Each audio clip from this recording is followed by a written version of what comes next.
ഡൽഹിയിൽ 4 നില കെട്ടിടം തകർന്നു വീണ് 4 പേർ മരിച്ചു, നിരവധി പേർക്ക് പരിക്ക്. അവശിഷ്ടങ്ങൾക്കിടയിൽ 25ഓളം പേർ കുടുങ്ങിക്കിടക്കുന്നതായി സംശയിക്കുന്നതായി അധികൃതർ. വിവരങ്ങളുമായി രാജേഷ് ശ്രീനിവാസൻ ചെയ്യുന്നുണ്ട്. രാജേഷ്, വളരെ ദാരുണമായ സംഭവം.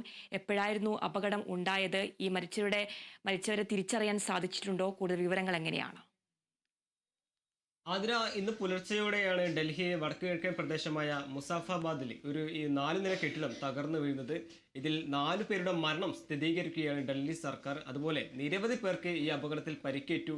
ഇപ്പോൾ 25ഓളം പേർ ഈ കെട്ടിടങ്ങളിൽ അല്ലെങ്കിൽ തകർന്നു വീണ കെട്ടിട അവശിഷ്ടങ്ങൾക്കിടയിൽ കുടുങ്ങിക്കിടക്കുന്നു എന്നതുകൂടി ഇപ്പോൾ ഡൽഹി സർക്കാർ വ്യക്തമാക്കുന്നു.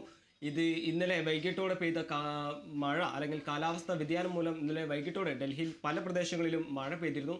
ഇതുമൂലം ഈ കെട്ടിടത്തിന് ബലക്ഷയം സംഭവിച്ചെന്നാണ് അല്ലെങ്കിൽ സംഭവിച്ചു. അതാണ് ഒരു അപകടത്തിന് കാരണമെന്നാണ് ഒരു പ്രാഥമിക നിഗമനം. എന്തായാലും NDRFും വിവിധ പോലീസ് സേന അടക്കമുള്ള വിവിധ ദുരന്ത നിവാരണ അതോറിറ്റി ഇപ്പോൾ സ്ഥലത്ത് രക്ഷാപ്രവർത്തനം അതിവേഗം പുരോഗമിക്കുകയാണ്, അല്ലെങ്കിൽ രക്ഷാപ്രവർത്തനം നടത്തുകയാണ്.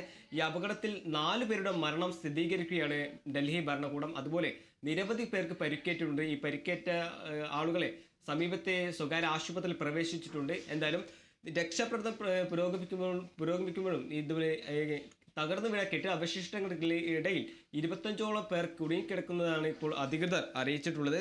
ഇത് ഡൽഹിയിലെ വടക്കു കിഴക്കൻ പ്രദേശമായ മുസാഫാബാദ് പ്രദേശത്താണ് ഇന്ന് പുലർച്ചെയോടെ ഇതുപോലൊരു ദാരുണ സംഭവം നടക്കുന്നത്, അല്ലെങ്കിൽ ഒരു അപകടം നടക്കുന്നത്. ഈ അപകടത്തിൽ 4 പേരുടെ മരണം ഡൽഹി സർക്കാർ സ്ഥിരീകരിക്കുന്നുണ്ട്. എന്നാൽ കഴിഞ്ഞ ആഴ്ച ഇതേപോലെ സമാനമായ ഒരു സംഭവം, അല്ലെങ്കിൽ പൊടിക്കാറ്റിൽ ഇതുപോലെ ഒരു ഇരുനില കെട്ടിടം തകർന്നു വീഴുകയും അതിൽ 2 പേരുടെ മരണവും സംഭവിച്ചിട്ടുണ്ട്. അതിന് സമാനമായിട്ടാണ് ഇന്ന് പുലർച്ചെയോടെ വീണ്ടും ഒരു 4 നില കെട്ടിടം തകർന്നു വീണ് 4 പേരുടെ മരണം സംഭവിക്കുന്നത്. എന്തായാലും രക്ഷാപ്രവർത്തനം അതിവേഗത്തിൽ പുരോഗമിക്കുന്ന കാര്യം കൂടി ഡൽഹി സർക്കാർ ഇപ്പോൾ വ്യക്തമാക്കുന്നു.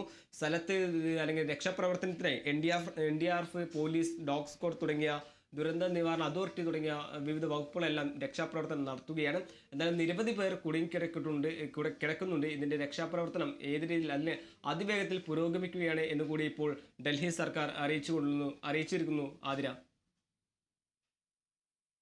രാജേഷ്, അതുപോലെ തന്നെ നിരവധി പേർക്കാണ് പരിക്കേറ്റിരിക്കുന്നത്. ഇവരുടെ ആരോഗ്യസ്ഥിതി ഇപ്പോൾ എങ്ങനെയാണ് തുടരുന്നത്? അതുപോലെ തന്നെ രക്ഷാപ്രവർത്തനം ഇപ്പോഴും പുരോഗമിക്കുകയാണ്. ഏതൊക്കെ രീതിയിലുള്ള രക്ഷാപ്രവർത്തനമാണ് നടക്കുന്നത്? അത് സംബന്ധിച്ചുള്ള കൂടുതൽ വിവരങ്ങൾ ലഭിക്കുന്നുണ്ടോ?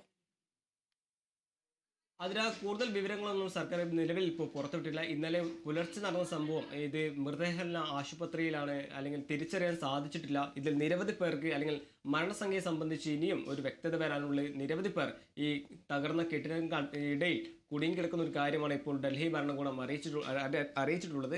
എന്തായാലും 4 പേരുടെ മരണം സ്ഥിരീകരിക്കുമ്പോഴും ഈ 4 പേരുടെ മൃതദേഹം തിരിച്ചറിയാൻ ഇതുവരെ സാധിച്ചിട്ടില്ല. അതുപോലെ നിരവധി പേർക്ക് ഇതിൽ ഗുരുതരമായി പരിക്കേറ്റിട്ടുണ്ട്. ഈ പരിക്കേറ്റവരെ വിവിധ സ്വകാര്യ ആശുപത്രികൾ പ്രവേശിപ്പിച്ചിരിക്കുകയാണ്. എന്തായാലും ഇതിൽ ഇനിയും നിരവധി പേർ കുടുങ്ങിക്കിടക്കുന്ന ഒരു കാര്യം കൂടിയാണ് ഡൽഹി ഭരണകൂടം അല്ലെങ്കിൽ ദേശീയ ദുരന്ത നിവാരണ അതോറിറ്റി അറിയിച്ചിട്ടുള്ളത്. എന്തായാലും ഇന്നലെ പുലർച്ചെയോടെ നടന്ന അല്ലെങ്കിൽ ഈ അപകടത്തിൽ 4 പേരുടെ മരണമാണ് ഡൽഹി അതോറിറ്റി അല്ലെങ്കിൽ ഡൽഹി ഭരണകൂടം അറിയിച്ചിട്ടുള്ളത്. ഇത് മരണസംഖ്യയെ സംബന്ധിച്ച് അല്ലെങ്കിൽ രക്ഷാപ്രവർത്തനത്തെ സംബന്ധിച്ചുള്ള കൂടുതൽ കാര്യങ്ങൾ വരും മണിക്കൂറിൽ വരുമെന്നാണ് പ്രതീക്ഷിക്കുന്നത്.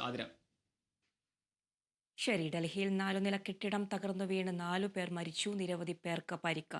അവശിഷ്ടങ്ങൾക്കിടയിൽ 25ഓളം പേർ കുടുങ്ങിക്കിടക്കുന്നതായി സംശയിക്കുന്നതായി അധികൃതർ.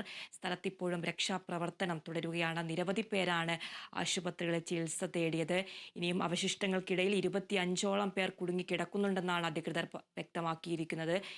മരിച്ചത് 4 പേരാണ്. ഇവരെ തിരിച്ചറിഞ്ഞിട്ടില്ല. രക്ഷാപ്രവർത്തനം ഇപ്പോഴും പുരോഗമിക്കുകയാണ്. വിവരങ്ങൾ നൽകുകയായിരുന്നു രാജേഷ് ശ്രീനിവാസ്.